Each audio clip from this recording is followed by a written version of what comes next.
اللہ نے ہمیں ایک نماز عطا فرما دی جس کو ہم آج صلاۃ التراویح کہتے ہیں۔ میرے نبی کے زمانے میں اسے قیام اللیل کہا جاتا تھا، اس لیے حضرت عائشہ رضی اللہ تعالیٰ عنہ کی روایت ہے جس سے 8 رکعت والے حضرات استدلال کرتے ہیں کہ رمضان اور غیر رمضان میں اس کو امام بخاری نے قیام اللیل کا ہی عنوان دیا ہے۔ آپ نے 11 رکعت سے زیادہ نماز نہیں پڑھی۔ ایک ضعیف روایت میں ہے کہ آپ نے 3 دن پڑھائی نماز، یہ تو صحیح روایت ہے۔ کتنی رکعت پڑھائی؟ تو ایک ضعیف روایت میں ہے کہ 20 رکعت پڑھائی۔ اچھا، ضعیف روایت سے عبادت ثابت نہیں ہو سکتی حکم شرعی۔ تو جب حضرت عمر رضی اللہ تعالیٰ عنہ نے سب کو، اب میرے نبی کے دور میں 3 دن کے بعد آپ تو آئے نہیں کہ کہیں فرض نہ ہو جائے، تو صحابہ اپنے طور پر قرآن سنتے تھے ٹولیوں میں۔ صدیقی دور میں 2 سال وہ فتنوں میں گزرا، تو اس میں بھی اسی طرح چلا کہ ٹولیوں میں ہوتے تھے۔ حضرت عمر رضی اللہ عنہ کے زمانے میں حکومت مضبوط ہو گئی، طاقتور ہو گئے، تو ابتدائی سالوں میں نہیں، چند سالوں کے بعد اب مسجد میں تشریف لائے تو لوگ اس طرح کوئی 4 ادھر 4 ادھر 5 ادھر 10 ادھر 20 ادھر، تو کہنے لگے ان کو ایک امام پہ جمع کر دیا جائے تو کتنا اچھا ہوگا۔ تو آپ نے سب کو اکٹھا کیا اور ابی بن کعب رضی اللہ تعالیٰ عنہ کو امام بنایا اور سب کو ایک نماز پہ جمع کر کے 20 رکعت کا حکم عطا فرمایا۔ تو حضرت عمر کا یہ عمل اس حدیث کو مضبوط کر دیتا ہے کہ چونکہ میرے نبی نے کہا علیکم بسنتی و سنت الخلفاء الراشدین من بعدی، کہ میری اور میرے خلفاء راشدین کی سنت پر مضبوطی سے عمل کرنا۔ تو حضرت عمر کا جو 20 رکعت طے کرنا ہے، اگر ان کا اپنا اجتہاد ہے تو بھی ہمارے لیے عمل کے لیے کافی ہے، اور اگر ان کو یہ یاد ہے کہ میرے نبی نے 20 پڑھی تھیں تو اور زیادہ اچھی بات ہے۔ لیکن بہرحال جو 8 پڑھتا ہے ہمارا اس پہ بھی کوئی اعتراض نہیں، چونکہ وہ بھی حدیث کے ساتھ بات کرتا ہے، اور باقی پوری امت 20 پڑھتی ہے، ان پر بھی اعتراض نہیں۔ میں ایک جگہ سے گزر رہا تھا، نماز کا وقت ہو گیا، اہل حدیث کی مسجد تھی، میں وہاں نماز پڑھنے چلا گیا تو ایک بہت بڑا اشتہار لکھا ہوا تھا، 20 تراویح ثابت کرنے والے کو 5 لاکھ روپے انعام۔ کہ 20 تراویح، سینکڑوں سال سے امت کا عمل 20 تراویح آ رہا ہے۔ تراویح کا نام جو پڑھا مجھے یوں لگتا ہے کہ اہل مکہ، یعنی اہل مکہ جو تھے نا، وہ 4 تراویح پڑھ کے ایک طواف کرتے تھے، تو وہ آرام کے لیے ہوتا، ترویحہ آرام، تھوڑی دیر کا آرام۔ تو 4 تراویح کے بعد ایک طواف کرتے تھے، وہ چھوٹا سا طواف 10 منٹ میں ختم ہو جاتا تھا، اور پھر 4 تراویح پڑھتے تھے، پھر طواف کرتے تھے، پھر 4 پڑھتے تھے، پھر طواف کرتے تھے۔ یہ صحابہ کے تھوڑے بعد کے دور کی بات۔ تو مدینے والوں کو پتہ چلا کہ مکے والے تو یہ کرتے ہیں، وہ کہنے لگے اساں کی کریے؟ انہوں نے کہا اسی 40 تراویح پڑھیں گے، 40 رکعت، وہ 40 رکعت پڑھتے تھے۔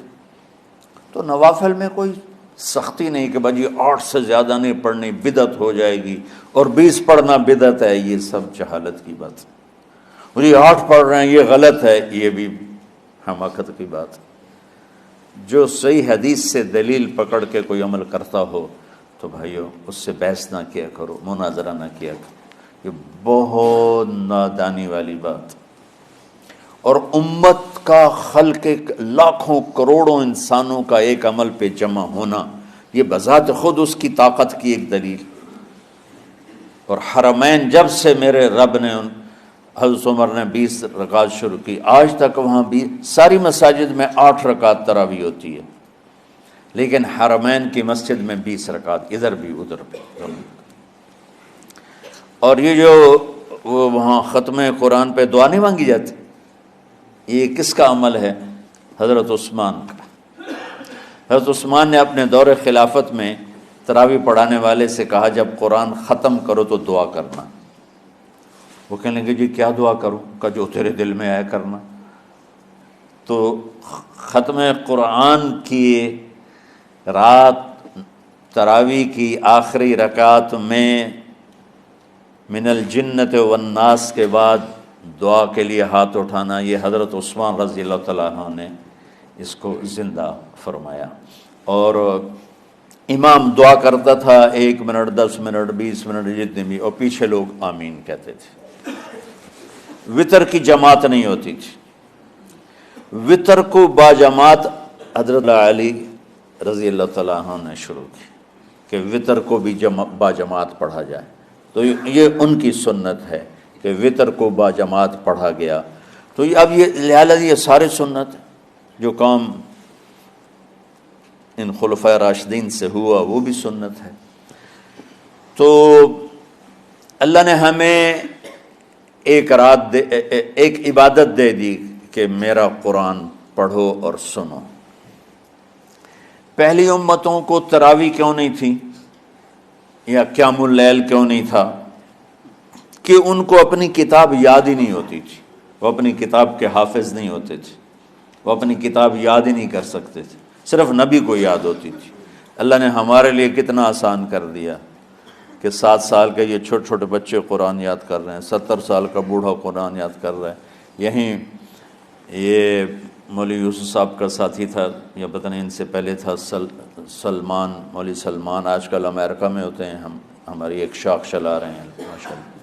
وہ شروع میں یہاں تھے، تو یہاں تراویح پڑھانے کے لیے ہمارے پاس حافظ کوئی نہیں تھا، وہ حافظ نہیں تھے، وہ صبح بیٹھ کے شام تک 1 سپارہ یاد کرتے اور رات عشاء کی نماز میں سنا دیتے۔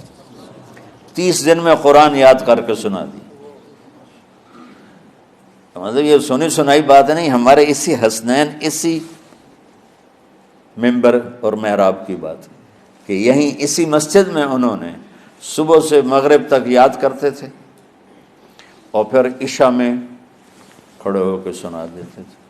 پیچھے ہوتے تھے لقمہ کوئی دینے والا شاید، لیکن بہت خوبصورت پڑھ کے 1 دن میں یاد کر کے سنا دیا۔ اور ایک مجھے نام بھول گیا کہ 3 دن میں قرآن یاد کیا، 10 سپارے 1 دن میں یاد کیے، 10 دوسرے دن میں یاد کیے، 10 تیسرے دن میں یاد کیے۔ وَلَقَدْ يَسَّرْنَا الْقُرْآنَ لِلذِّكْرِ فَهَلْ مِن مُدَّكِرٍ۔ تو اللہ تعالیٰ نے اس کو نصیحت کے لیے بھی آسان کیا ہے اور یاد کرنے کے لیے بھی آسان کیا ہے۔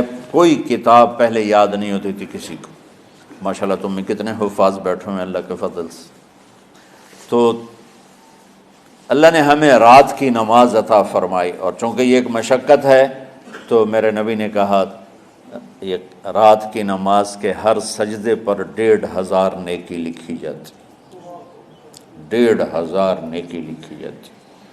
اور اللہ تعالیٰ ہر سجدے پر جنت میں ایک محل بناتا ہے جس کے 60,000 سونے چاندی کے دروازے ہوتے، اور ایک درخت اس کے لیے لگاتا ہے جس کے نیچے 100 سال گھوڑا دوڑ سکتا ہے۔ تو رمضان کا اہتمام آپ رجب سے شروع فرما دیتے تھے۔ میرے نبی نے 9 رمضان دیکھے، 9 رمضان اپنی زندگی میں، 9 رمضان۔ 10ویں رمضان سے پہلے آپ اللہ کے پاس تشریف لے گئے۔ آپ کی زندگی میں روزے فرض ہونے سے آپ کی وفات تک 9 رمضان گزرے، اور میں قربان جاؤں اپنے نبی پر، اپنی امت پہ کیسی شفقت تھی۔ آپ سحری کھاتے تھے بالکل آخری وقت، ادھر بلال اذان دے رہا ہے اور ادھر آپ آخری لقمہ کھا رہے ہیں، اور ادھر سورج نیچے ہوا اور آپ کھجور منہ میں۔ ایک آدمی اوپر کھڑا ہوتا تھا مدینے میں تو وہ چھت پہ، گھر کی چھت پہ کھڑا ہوتا تھا، سفر میں ہے تو وہ کسی پہاڑی پہ کھڑا ہوتا تھا۔ جو ہی سورج کا کنارہ نیچے جاتا اب فوراً وہ کہتا یا رسول اللہ قد غربت، تو آپ کھجور منہ میں ڈال لیتے تھے، یا پانی، کبھی پانی سے افطار فرماتے تھے، کبھی کھجور سے افطار فرماتے تھے، کہ میری امت پہ بھوک کا وقت کم سے کم آئے۔ آج کل جو یہ ہمارے افطاری کے اوقات ہیں نا، یہ سورج ڈوبنے کے بھی 2-2.5 منٹ بعد کے ہیں کہ احتیاطاً، ٹھیک ہے چلو احتیاط کر لو کوئی مسئلہ نہیں، لیکن اصل ہے ادھر چونکہ اب سورج ہمیں نظر ہی نہیں آتا ہے، اس طرح ہم گھرے ہوئے ہیں شہروں میں، دیہاتوں میں بھی اب اس طرح کا ماحول ہے کہ وہ نظر نہیں آتا ہے، تو بہتر کہ ادھر سورج غائب ہو، ادھر لقمہ منہ میں جائے، لیکن یہ تب ہے جب آپ نظر آ رہا ہو۔ اب جب آپ یہاں بیٹھے ہو حسنین میں تو یہاں تو کوئی سورہ نظر نہیں آئے گا، یہاں تو منار ہی نظر آئے گا، تو لہٰذا احتیاط ٹھیک۔ ہمارے اہل حدیث بھائی وہ 2 منٹ پہلے ہم سے افطار کرتے ہیں، تو بڑی اچھی بات ہے کہ سورج کے غروب ہونے کا جو اصل وقت ہے اس کے ساتھ ہی افطار کرنا۔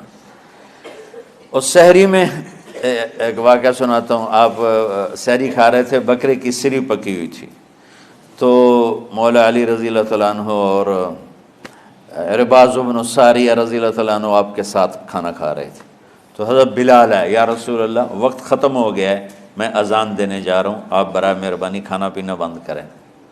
اور یہ کہہ کر چلے گئے۔ چھت، ایک انصاری عورت تھی، اس کے گھر کی چھت پہ چڑھ کے اذان دیتے تھے۔ چڑھنے لگے تو پھر واپس آئے کہ دیکھوں اللہ کے نبی نے کھانا چھوڑ دیا یا نہیں۔ آ کے دیکھا تو وہ کھا رہے تھے۔ انہوں نے کہا یا رسول اللہ واللہ لقد اصبحت، یا رسول اللہ اللہ کی قسم سحری کا وقت ختم ہو گیا، صبح ہو گئی۔ تو آپ نے ہاتھ پیچھے کر لیا، کہہ رہے تیرا بھلا ہو بلال، ابھی وقت باقی تھا، تیرے قسم کھانے پر اللہ نے اس کو پہلے نکال دیا کہ تیری قسم کہیں جھوٹی نہ پڑ جائے۔ تو حضرت علی نے فرمایا کہ اگر بلال قسم نہ کھاتے تو جب تک میرے نبی کھاتے رہتے صبح صادق نہیں ہونی تھی۔